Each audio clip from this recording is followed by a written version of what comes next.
stores and homeowners. So far, mature trees and seedlings planted in groves are free of canker. Burning the trees is a hard pill to swallow when you've got a beautiful young tree and shows no signs, but it's an insurance premium that we're just going to have to do in order to ensure this thing is eradicated and eliminated just as quickly as possible so we can get back out into normal business.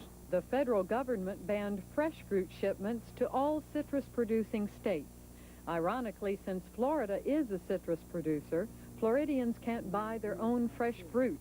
However, the shipment ban should not affect Florida's citrus juice business. Well, we're in the recovery stage from the freezes, but the canker situation does not impact at all on the supply as things stand now. The only way it could impact on supply would be if it got in the groves, and got in the groves in a very widespread way. In fact, the ban on fresh fruit shipments may provide more orange juice for the American consumer.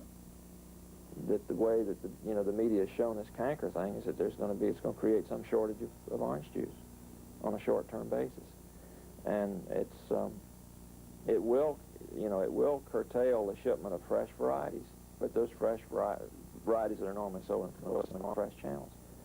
But those varieties will probably be diverted to process, so that in fact you could end up with more juice in processed channels rather than less.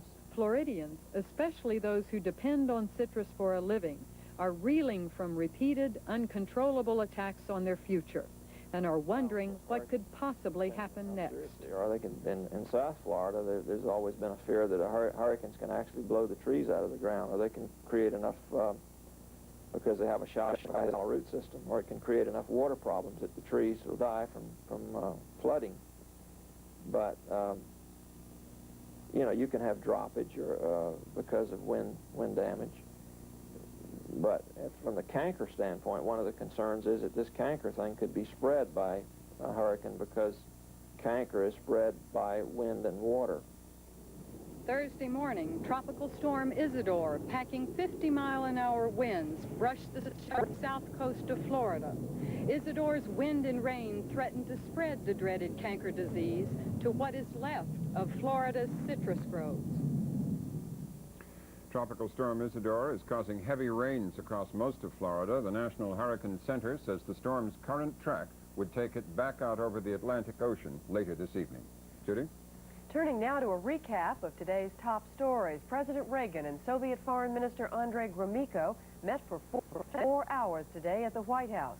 Secretary of State George Shultz said the two leaders had what he called an intensive exchange of views.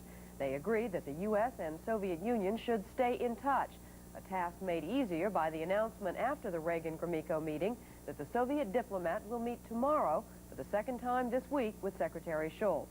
In other news, President Reagan called former President Jimmy Carter today to say that he did not mean to imply cuts in the CIA during the Carter administration were responsible for the bombing of the U.S. Embassy in Beirut last week.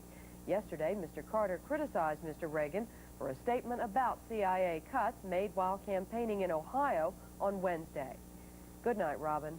Good night, Judy. That's our News Hour tonight. Have a nice weekend, and we'll see you on Monday night. I'm Robert MacNeil. Good night.